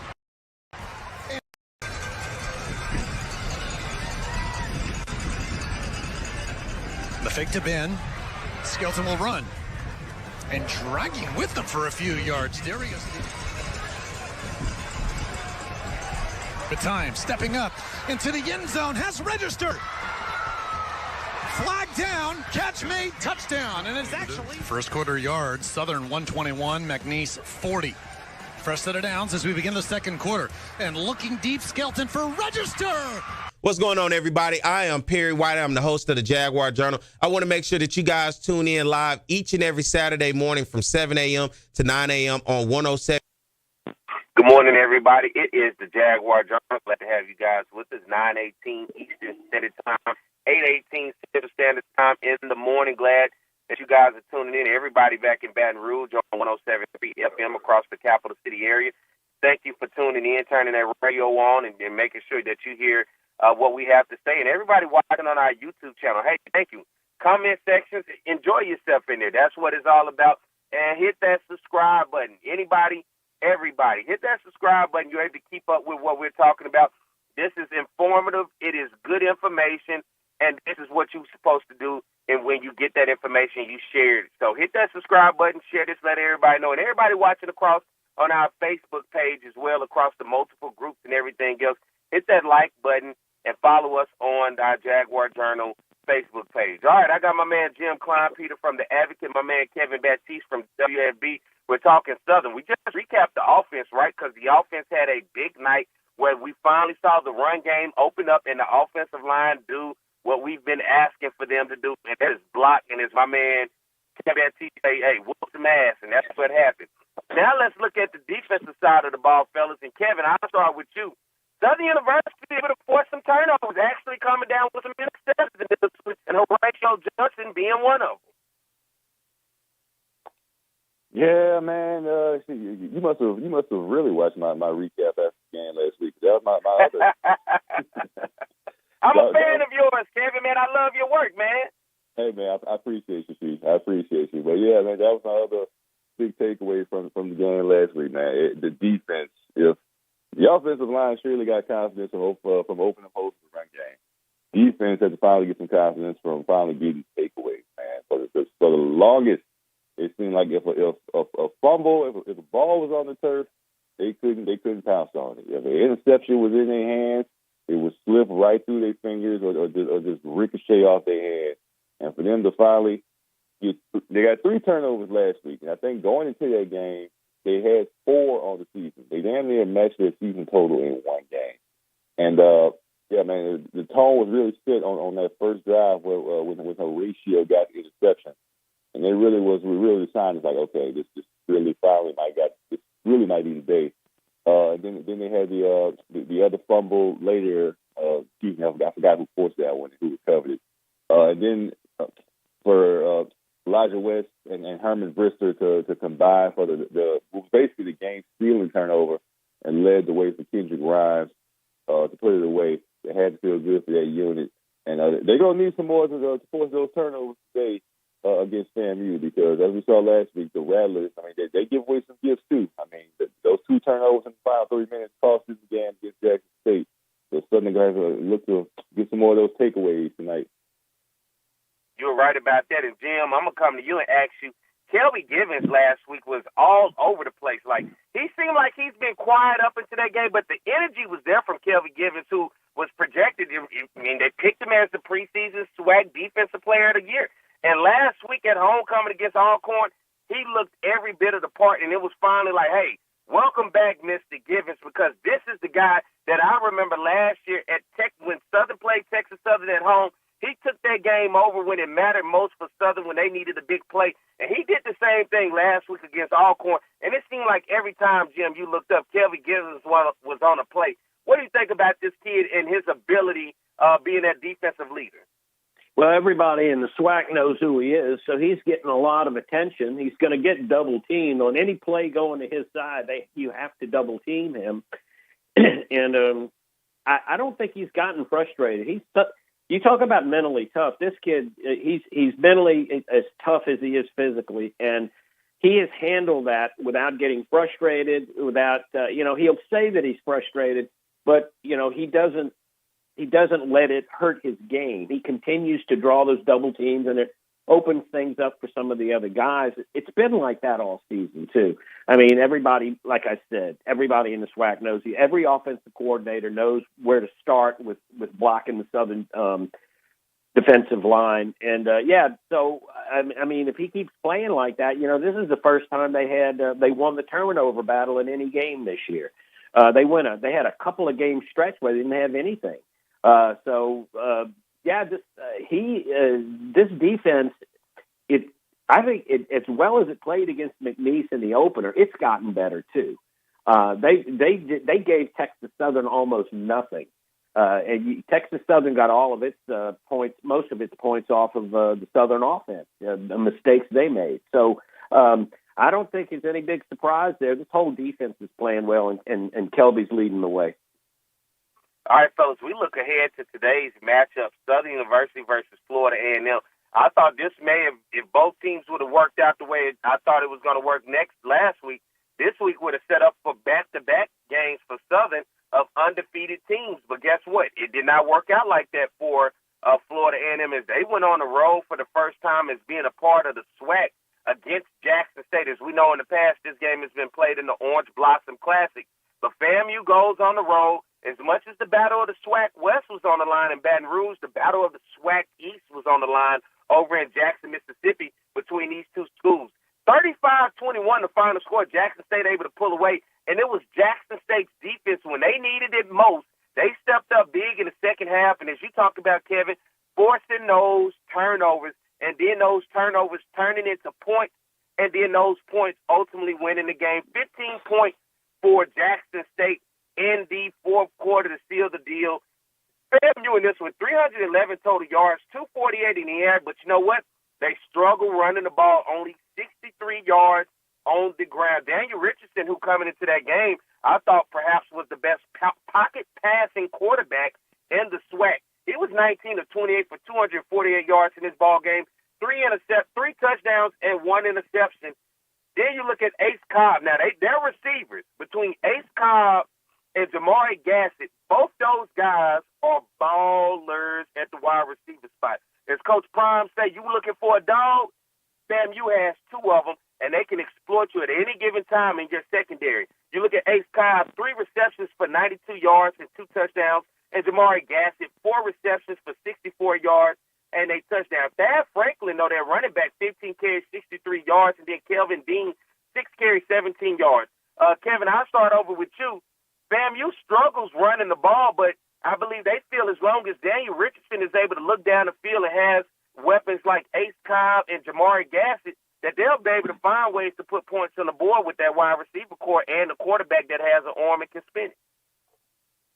Yeah, man, I'm looking forward to see how the Southern secondary really takes on this challenge, because while they are at the top in passing defense in the SWAC and at the top near the top in the FBS, I mean, not to rain on the parade too much, but I mean, the passing offenses that they have gone up this year haven't really been all that potent. I mean, the best was probably, Prairie View, maybe. I mean, they had a pretty quality receiver, Shamar Savage, and they shut him down. But I mean, Texas Southern and McNeese and Savannah, Alcorn, their passing offenses were basically. I mean, I've seen 2A high school offenses with better passing offenses. But yeah, I'm interested to see how this Southern secondary really takes on this challenge going up against Daniel Richardson and Stephen Core. I mean, one thing that Herman Brister III mentioned about Daniel Richardson is, I mean, he's short, he's a little stocky. I mean, but the guy, I mean, he has a cannon. I mean, he knows, how to pick his poison, when to make his throws. So yeah, I'm really looking forward to see how Southern secondary responds to this challenge.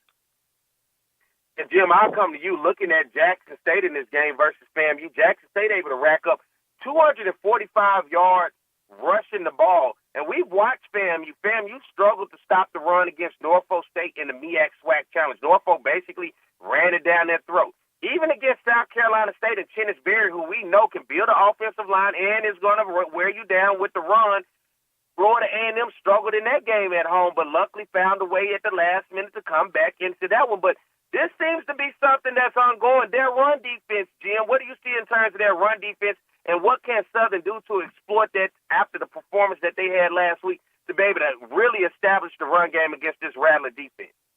Well, I think what you do is what they did against Alcorn, and that is you just keep hammering them. You keep hitting that offensive line with straight ahead blocking, and in the fourth quarter they get a little tired.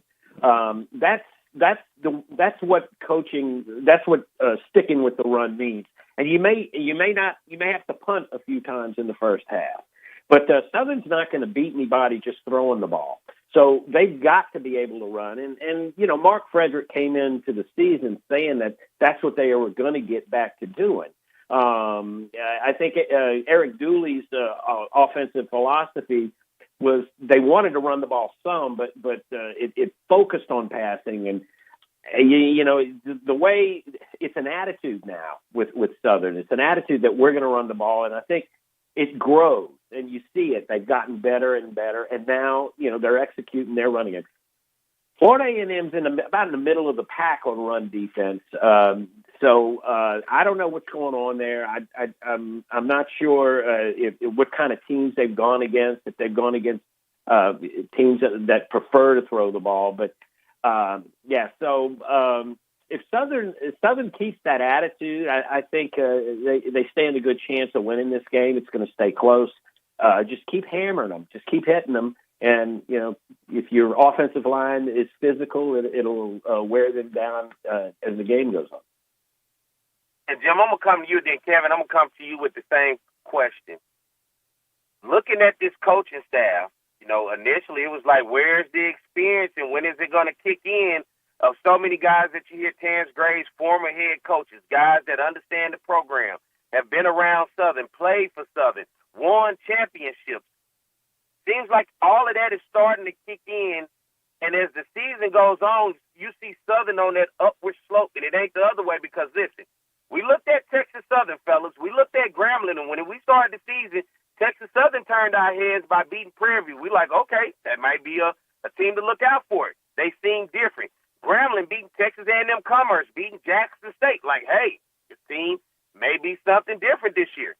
And then it was looking at Southern like, this don't look like the team that's going to be anything this year in those first couple games outside of Savannah State. But now the tides have turned. Grambling and Texas Southern have both gone in the opposite direction, and Southern is headed in an upward trajectory. Looking at this coaching staff, and this is for you, Jim, then I'll come over to you, Kevin, the experience and the development as we continue to see the adjustments as well in the games is starting to pay off dividends for Southern, and it's equating to conference wins, and it has Southern at the top of the SWAC West right now. Yeah, I'm not going to claim to be any kind of a guru when it comes to predicting, but this season, I'm telling you, this season is playing out exactly like I thought it was. The Southern defense has carried the team through the season. The offense has struggled because they were going with and Noah Bowden's a new quarterback. Okay, he did not start. He started one game last year. The offense has struggled, and they had a new coaching staff. Well, they've gotten better every week. Okay, and that means it's a well-coached team. That is the first thing you look for to decide whether or not it's a well-coached team. They've gotten a little bit better each week. And then, lo and behold, right in the middle of the season, suddenly personnel moves started being made. We hadn't seen Chandler Whitfield. Okay, I am not convinced that he's hurt. I think this was a personnel decision. They've taken him out, and he hasn't been back in there. They've not. I mean, I've asked Greggs about him, and I think what happened is they were relying on some seniors, him and Trask. And a couple of the guys that the Courtney Lyles, who they brought in from Jackson State to start at right tackle, they're gone. We may not see them the rest of the year. This coaching staff made some judgments on talent and decided we're going to go with these guys.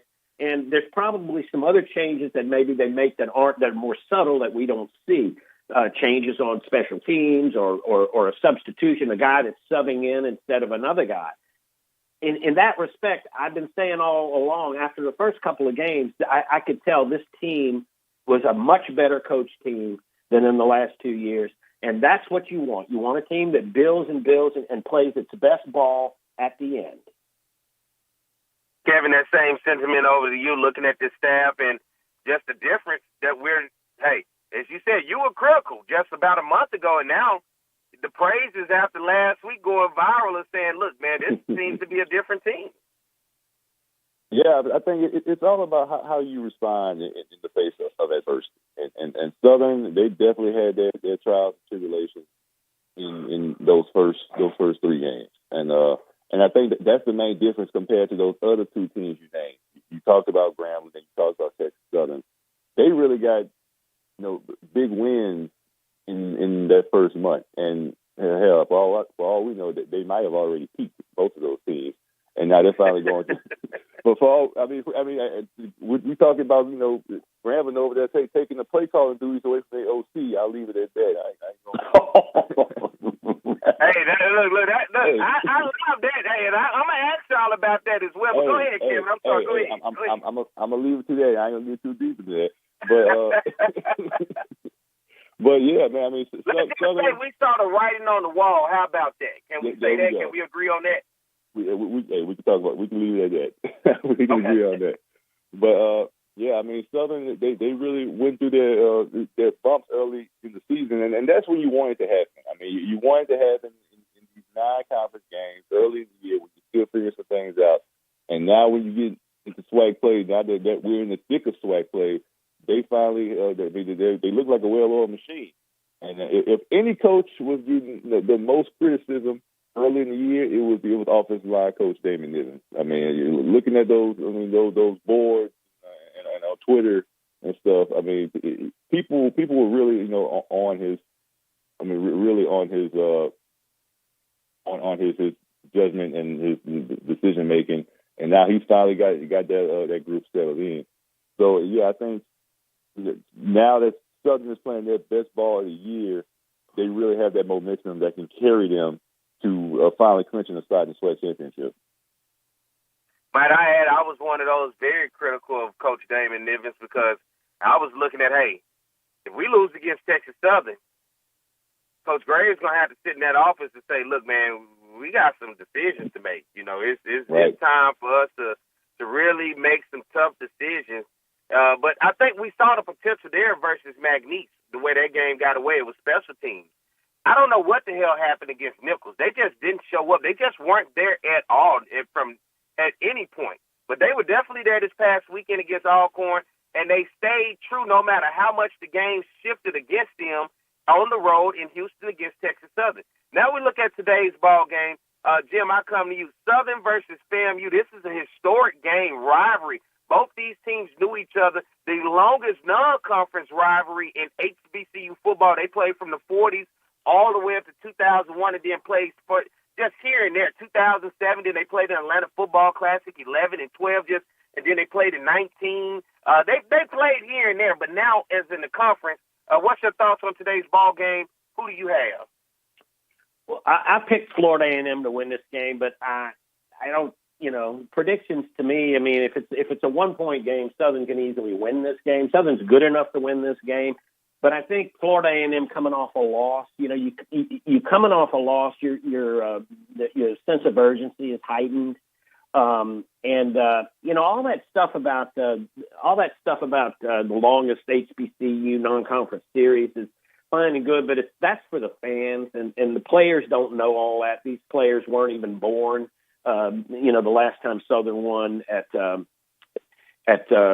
Bragg Stadium, so I don't think they get into that. This Southern team is locked in, and I think the Nichols game was the turning point. That was the game where the coaching staff takes the team afterward and says, "You see what happens when you don't do what we say," and that was the turning point with the personnel moves. And I think they've got their attention. They got the team's attention. You're right, Perry. The team didn't show up that day, and it was their heads were not there. Okay, their preparation was not good enough.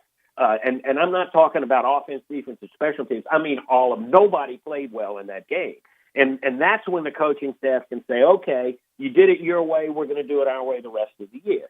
So I think this is a different Southern team than it was before that Nichols game and in that Nichols game. And I think it comes to Bragg Stadium with, I don't know, a little bit of a chip on its shoulder. A lot of these kids played on the team that lost to FAM last year and 2 years ago. So some of the guys like Kelby, he's played in Bragg Stadium. He knows what it's like. So I think they will. I think they'll play a good game. They know, they know what's at stake, and they see where they can go now. And I think they believe more in this coaching staff, and that's a good thing for them. Let's send a question over to you. The Rattlers have not lost a game in Bragg Memorial Stadium since before COVID. And COVID was 4 years ago. That lets you know how long they have been rolling. They have one of the longest home winning streaks in the country. Don't matter what division it is. It is tough at Bragg Memorial Stadium in Tallahassee. Your predictions for today's game, Southern FAMU? Southern fans don't really think I dislike them, because last week I picked Alcorn, and this week I'm rolling with the Rattlers. I mean, coming into this season, I mean that was a game on the schedule. I was like, I don't like that one. And like you mentioned, Terry, I mean, Bragg it's a tough place to play. I mean, it's small. It holds barely above 20,000, but it's tight. It's tight, and the students, they are right there on top of you on the sideline, and they into it the entire game. And I mean, like the nation's, well, not the nation's longest winning streak, but one of the longest winning streaks in the nation. And one more thing, this is their second home game this season. They haven't had a home game since August 31st. So I'm expecting a very hostile environment, a very into it crowd. I don't think it's going to be a blowout. I think it's going to be close going to the fourth quarter.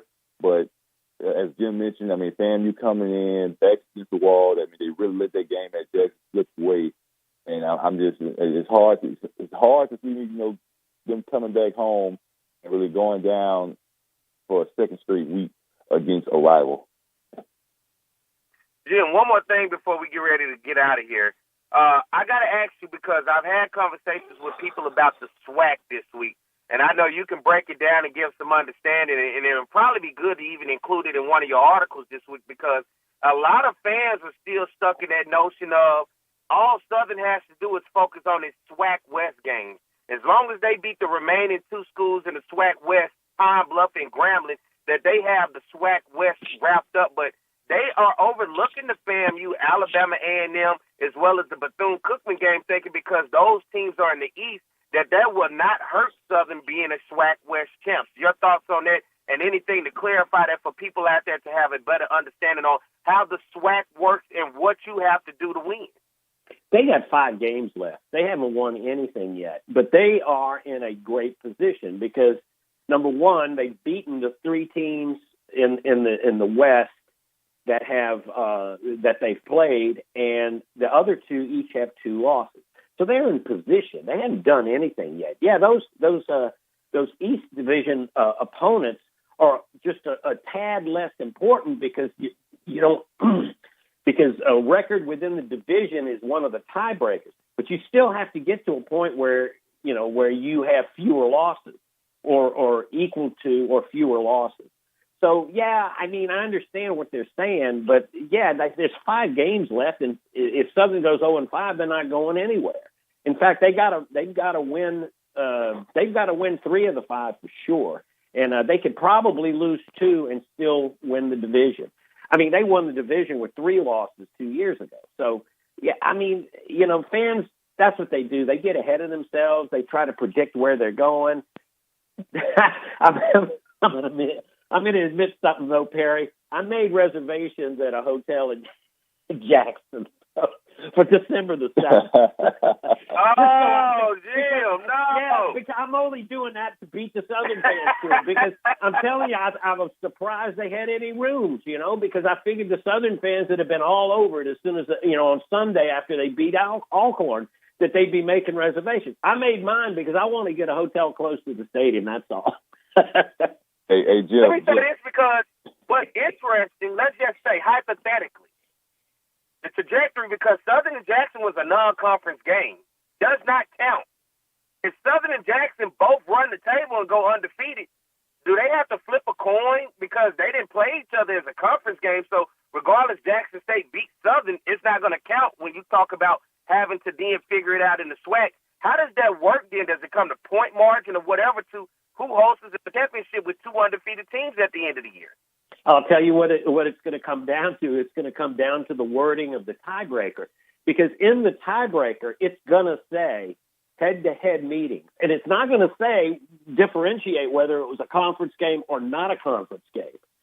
But that's what they're going to do, and I think I don't really know what the wording is on the tiebreaker, or if the ranking or the most overall victories. I don't know what the wording is, but I have a feeling the SWAC may take the easy way out on this one and say, and I'll tell you what, I think the first tiebreaker might be conference record. So, Jackson State loses the conference game and Southern wins out and comes out undefeated. Yeah, I could see Southern would have an argument, even though we lost to Jackson State head-to-head. We won all our conference games. This is the conference championship. Non-conference games shouldn't matter. So I think what it'll come down to is who has the better conference record. I think that's what they're going to use because this is the conference championship, and you should throw out all non-conference games, even if they're against someone in your conference. Fellas, man, listen, I appreciate you guys for coming on with me this morning. Exciting conversation, informative conversation, and I always love to have it. My man Kevin Baptiste, WAFB, my man Jim Klein-Peter of The Advocate. Hey, fellas, man, thank you a lot for coming on this morning and being able to have this conversation. My pleasure, Perry. No problem, man. Always a pleasure. All right, fellas. All right, everybody, let's get ready to break. As we get ready to come back, we'll close things out. We're going to probably run a double break as you see how we did things. So, Mike, let's run a double break, catch back up, then we'll come back, and then we'll close this thing out. So y'all stay tuned more to Jaguar Journal. It's On the Yard Sports, and I'm Perry White, and what I need for you to do is go follow and subscribe to our YouTube, Facebook, Instagram, as well as Twitter right now. For the first time in the 79-year history of the Southwestern Athletic Conference Elite Championship game determines the overall champion today. Live from Legion Field in Birmingham, Alabama, it's the champions of the East, Jackson State, taking on Southern, the champs from the West. Hello, everybody. George Johnson along with Charles Mann. And I got to tell you, a great poet once said this is the way it's supposed to be. And it is. Number 11 Southern taking on number 15 Jackson State. Both programs have won 3 SWAC titles over the decade. So it's only fitting in the first SWAC championship game we determine the program of the decade. We've got a lot of offense out on the field. And yet this guy right here, he's going to tell you this game's all about D. It's always all about D, George. You know that. It's always all about D. An all-pro defensive end is going to tell you that. When you think about Jackson State, this is a team that is very potent offensively, but defensively they've led the SWAC throughout most of the year, and they've got the best player in defense in the SWAC, and that's Tommy Head. Tommy Head. Get used to saying that name. You'll say it all day. He'll be all over the field. He's always around the football. He's the leading tackler on this team. He also has 5.5 sacks. At one point this year, Southern led the nation in scoring defense. Then they ran into Florida A&M. They've got a lot of guys out there that can get it done, but at the top of the list is DeMarcus Miller. DeMarcus Miller, the linebacker coach, Terrence Graves, told me there's one word to describe this kid, and that is relentless. He's only 5'10", 285 pounds. He makes a lot of plays, though. Relentless, appropriate word for our third member of the broadcast team, and that's Joe Clare, who's standing by down on the sideline. Joe? Yes, indeed. I'm down here on the field capturing all the pageantry and revelry that is black college football. Birmingham, Alabama is a lovely city. This is the inaugural SWAC championship in their city, so they came out to have a good time. I will be covering the bands, the cheerleaders, shout-outs, all of that kind of stuff. Back to you guys up top. All right, thank you very much, Joe. You know, earlier this year, Southern beat Jackson State, the 4th straight win over the Tigers. But what's most impressive about Southern, they haven't lost a conference game in 25 outings. They put it on the line against Jackson State. We look at the starting lineups brought to you by Western Union Money Transfer, the fastest way to send money worldwide. You saw the backs. Here's your offensive line. Damon Nivens is a first-team All-SWAC member. Defensively, there's your starting lineups for Jackson State's defense. Chandler, Tommy Head, Edward Reese, pretty good middle linebacker. Rashard Anderson is a professional prospect, and they say he will be in the NFL next year. There's your starting lineup. Brought to you by Western Union. Mark Washington is your quarterback. Destry Wright, the all-time leading rusher in school history, is the tailback. Jeremiah Todd is an all-SWAC selection. All-SWAC team on the offense, and look how many players in this game alone. Jackson State with Wright and Morris. On offense, Kevin it looks Thomas, like Jackson State. And Jeremiah Todd, and why not? They're the #1 offense in the conference. These two teams have great defenses, and it's reflected by the All-SWAC team. I mean, 4 players from Jackson State, right. 4 players from Southern. And the punt is going to bounce around midfield, and it looks like it was fumbled again. It's loose, and it's picked up by Southern. An inaugural game here for SWAC. SWAC has moved its headquarters to Birmingham, and it is just a wonderful game. The excitement is in the air. And again, he's going to throw the football. Completes this one to Daniel Guy. Guy's still on his feet. Guy's going to go in. Touchdown! Brian Reynolds will come in and attempt the PAT, which is up, and it is good. On the record books at Jackson State. This time, nothing doing, and here comes your man, DeMarcus Miller. Yeah. Miller led the club with 17 tackles for a loss, as Reynolds will set up for the field goal attempt. This one will be from 20 yards out. He's 3 of 3 between 20 and 29 yards out. Kick is up, kick is good. So we've come to the end of the first quarter with Jackson State leading 10-3. Ball is at the 31-yard line. Again, throwing the football downfield. Oh, and his receiver, Hayes, makes the catch. See you later. Touchdown, Southern. And every time you think Southern struggles, they come back, they make a play. They've done it all year long. Kick is up, kick is good. Second down and a yard to go. Again, they give it to Lewis. Lewis finds room. Lewis still on his feet. Lewis making a move to the outside. He's inside the 25, the 10, the 5. What a run by Ryan Lewis. 69-yard run for Ryan Lewis. And how about this? Kicks up, kicks good. Halftime, George Johnson along with Charles Mann. Southern trailed in this football game 10-7. Then they reel off 14 straight points, and they do it with the big plays. And that's something that we didn't think would happen, at least from Southern's perspective. They've been able to methodically go down the field on people and win ball games, not the big plays. You saw the big play by Ryan Lewis running 69 yards, the nice throw by Terrence Levy. This is something that I don't think Jackson State thought they would see in Southern either, and they go into halftime down by 7 points. Jackson State came in the best defense out of the... All right, we are back. It is the Jaguar Journal. Good morning to everybody. Glad to have you guys with us. Thank you for everybody who called in that first hour. My man Dion, my man Chris, CJ. We were talking about Southern University homecoming recap, and I'm sure you guys have drunk plenty of fluids throughout the week and gotten plenty of food in you to have shaken back. The only thing is trying to get that sleep, man, that rest. And listen, that rest in your knees and your feet, when you can get that back, then everything will be all right. But I want to appreciate those guys for calling in. Hey, I appreciate all of you guys for tuning in and listening. And then my man Jim and Kevin, as you see, we almost talked about 45 minutes of Southern University football, this turning point that they're at, and going into today's ball game against Florida A&M. It's going to be one hell of a game. These two teams, I mean, this matchup is massive today.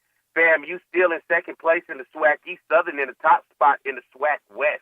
This is a hell of a matchup. It is tough to go to Bragg Memorial Stadium and for any team to walk out of there with a win. FAMU holding one of the longest home winning streaks right now in the country, and I don't care what division, FCS, FBS, Division II, Division III, NAI, it does not matter. If you got to go to Bragg, it's tough. That student section right behind the visiting team, that band right there on it, and listen, hey, security don't give a damn about who comes on the field and what you do behind the visiting team. All they care about is making it a tough day for whoever has to show up in Bragg. And you better believe the Rattlers and company are going to make it a tough day for the Jaguars, because this is a historic rivalry between two teams, Southern and Jackson. Southern and FAMU. The Southern-Jackson rivalry, of course, lives on because of the conference play. Southern and FAMU were non-conference rivals for years. And because you had that break from 2001 for so long, I think with a whole new generation of Jaguars that have come and gone, they don't quite understand the essence of the history of what this rivalry holds and what it bestows. And unfortunately, I think because of that long distance, because they're not playing each and every year, that annual game, it has since broke apart what I think two fan bases used to know each other as.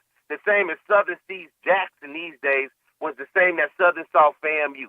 But nonetheless, when you talk about these programs, regardless if the fans can sense or feel that these are two-story programs, when we're talking about championships, when we're talking about prestige, when we're talking about just the sheer name of naming saying Southern and FAMU, at the end of the day, that's all that needs to be said, because you already know these two schools mirror each other. Whether people want to agree on that or not, the fan bases. FAMU is one of the only other schools, if not the only other school, just like Southern, where they don't consider themselves having an away side. They have a section. There's no visitor side, the same way as Southern. There's no visitor side. There's a section that you, your band, that's all you got. FAMU has the same thing. You're talking about that fans coming into a stadium and making it a home field environment, the same way as Southern. You're talking about the prestige, the pride. You're looking at two programs that know it just like each other. When you look in the mirror, they just have them ugly colors of green and orange. Southern got those beautiful colors of yellow and blue. That's the only difference of this. And I'm throwing a little shade at FAMU this morning because, hey, FAMU, you know what time it is. You know what time it is. It is a ball game that's going to be played today, and Southern has to go in locked in, ready to go. But nonetheless, I'm going to enjoy seeing this ball game today. Southern University versus FAMU, kickoff at 6 p.m. ESPN Plus for those of you who want to watch it. Let's look at some games around the conference today. Texas A&M Commerce, a team who Grambling beat early on this season, heads over to Prairie View. Today's homecoming for Prairie View. Ooh, this is going to be a good one. Texas A&M 1-6, Prairie View 2-5. I got Texas A&M Commerce in this one. Homecoming in Pine Bluff, Arkansas, my mom's alma mater. Golden Lions are taking on a winless Mississippi Valley State. The Golden Lions got that big game, that big victory on national television on ESPN a couple weeks ago against Prairie View. 147,000 people watched that game, one of the highest watched Friday night games they've had in quite some time. The Golden Lions take that. I got the Golden Lions over Valley today. How about Jackson State going over to Daytona Beach today to take on Bethune-Cookman for Bethune-Cookman's homecoming? Disrespectful, Bethune. You're going to schedule Jackson State. I got Jackson State spoiling your homecoming by big today, but if you can beat Jackson State Bethune, it'll be all right. I ain't going to have no problems with that. Bethune picking up that first win last week as they spoil Mississippi Valley's homecoming up in Inabena, Mississippi. How about the Magic City Classic, ladies and gentlemen? Alabama State, Alabama A&M, both teams come in 3-3. Donnell Maynard, I've been on you. You know it. You're on the hot seat. You ain't did nothing in a while. This would be an opportunity for you to do something. Yeah, you beat Bethune-Cookman by big numbers. Hey, hip, hip, hooray. So what? You lost to Jackson State. Luckily, that FAMU game got pushed back into late November.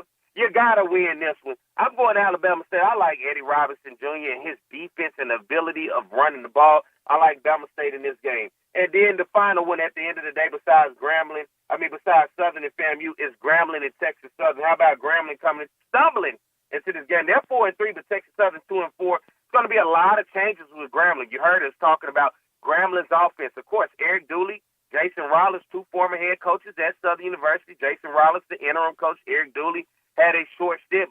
Now Eric Dooley, the offensive coordinator. Jason Rollins, the defensive coordinator. Both of those are the Mickey Joseph. Grambling's offense has struggled. Mickey Joseph has come out and said, hey, I'm going to probably be taking more opportunities as play calling because things haven't looked right. Eric Dooley seems to be in a tough spot up there at Grambling as Grambling is on the road at Texas Southern in Houston today. I hope you guys have enjoyed today's show, and I'm taking Grambling in that one, by the way. Enjoyed today's show, man. Listen, another beautiful episode of the Jaguar Journal. Once again, shout out to everybody who turned their radios on this morning on 107.3 around the capital city area, and everybody who is watching us on YouTube, man. I love you and I appreciate you. And y'all don't realize I'm a genuinely good dude, and the fact that in my head, I don't think nobody ever listens to me, whether it's on the radio, whether it's on Facebook, or whether it's on YouTube. I don't think nobody listens, but I find out when I get a chance to be amongst the people and folks walk up and say, man, I love your commentary. I love the way you present it. I would listen to you every chance I get. That means the world to me, and because of that, man, I don't have no problem telling you guys each and every time I love and appreciate the support that you give this show, and whether you listen every week, whether you listen whenever you get it, or whether you just not even a lover of Southern, you just want to tune in, thank you. From the bottom of my heart, my man Mike back at the studio, making it always do. Mike, you know, man, I love you and I appreciate you and everybody. I hope you guys have a great and safe weekend. I'll be back next week at the same time in the same place because always, everybody, it's the Jaguar Journal. Have a good weekend.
What's going on, everybody? I am Perry White. I'm the host of the Jaguar Journal. I want to make sure that you guys tune in live each and every Saturday morning from 7 a.m. to 9 a.m. on 107.3 FM. We also have our affiliates in Alexandria, Louisiana, as well as down in New Orleans. And if you're not able to catch us on radio live, you can subscribe to our YouTube channel as well as follow us on Facebook. It's the Jaguar Journal.